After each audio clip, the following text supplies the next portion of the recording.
দেশ। তুফান হতে অ্যাটিটিউড লাগে, চোখের দৃষ্টি লাগে, অ্যাকশন স্পিড সব লাগে। ও মাই গড, শাকিব খান হচ্ছে একটা ব্র্যান্ড। এটা আপনারা মানুন আর না মানুন, কারণ তার 10 কোটি টাকার মুভি এই ঈদে বেরোইছে, কোরবানির ঈদে বেরোইছে। তার 10 কোটি টাকার মুভির বর্তমান গ্রোস কালেকশন দেখলে, মানে ওয়ার্ল্ড ওয়াইড কালেকশন দেখলে আপনি পুরো পাগল হয়ে যাবেন। এইটা আজকে দেখতে হবে আপনাদের, গ্রোস কালেকশন, গ্লোবাল যে কালেকশন আমাদের শাকিব খানের, সেইটা আপনাদের দেখতে হবে। আর সেই গ্লোবাল কালেকশনের কারণে তাকে গ্লোবাল হিরো বলা হচ্ছে, মানে কি ওয়ার্ল্ড ওয়াইড হিরো বলা হচ্ছে। একটা ছোট্ট একটা দেশ, এত বড় পৃথিবীর বুকে, সেই দেশ থেকে উঠে আসা ছোট্ট একটা নায়ক শাকিব খান, সে নাকি গ্লোবাল হিরো।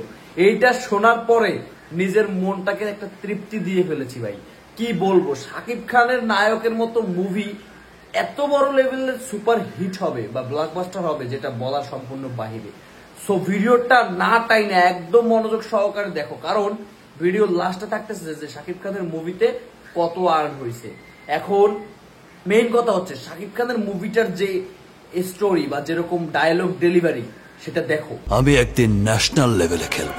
এই কথাটা আগে কতজনকে বলেছেন? তুফানকে খেয়ে দেবো স্যার। দেখছো তো, শাকিব খানের ডায়লগ থেকে শুরু করে এভরি ওয়ান ক্যারেক্টারের ডায়লগ, মুভমেন্ট, অ্যাটিটিউড সব পুরো নাড়ায় দেওয়ার মতো অবস্থা ভাই। গ্লোবাল কালেকশন না করে যাবে কই ভাই, বলেন আপনারা। যাই হোক, আজকের ভিডিওটায় আমি যেটা মোরাল অফ দ্য স্টোরি রেখেছিলাম যে আমাদের শাকিব খানের তুফান মুভির গ্লোবাল কালেকশন কত, সেইটা এখন রিভিল করার টাইম চলে আসছে। তুফান মুভির গ্লোবাল কালেকশন হচ্ছে $2.1 মিলিয়ন, যেটার বাংলা টাকায় দাঁড়াইতেছে 25 কোটি টাকা। তাইলে মুভির বাজেট ছিল 10 কোটি টাকা, যেখানে আর্ন করা হয়েছে 25 কোটি টাকা। তাহলে কি অলরেডি শাকিব খানের মুভি ব্লকবাস্টার হয়ে গেছে? এখনো লং টাইম রান করবে আমাদের শাকিব খানের মুভিটা, এখনো রান করবে ভাই। তাহলে বলেন যে শাকিব খানের মুভিটা কি হইতে পারে ভাই। যাই হোক, ভিডিওটা কেমন লাগছে সাবস্ক্রাইব করে পাশে থাকুন, লাইক করুন, পেজ থেকে দেখে থাকলে ফলো করুন। ভালো থাকবেন, আসসালামু আলাইকুম।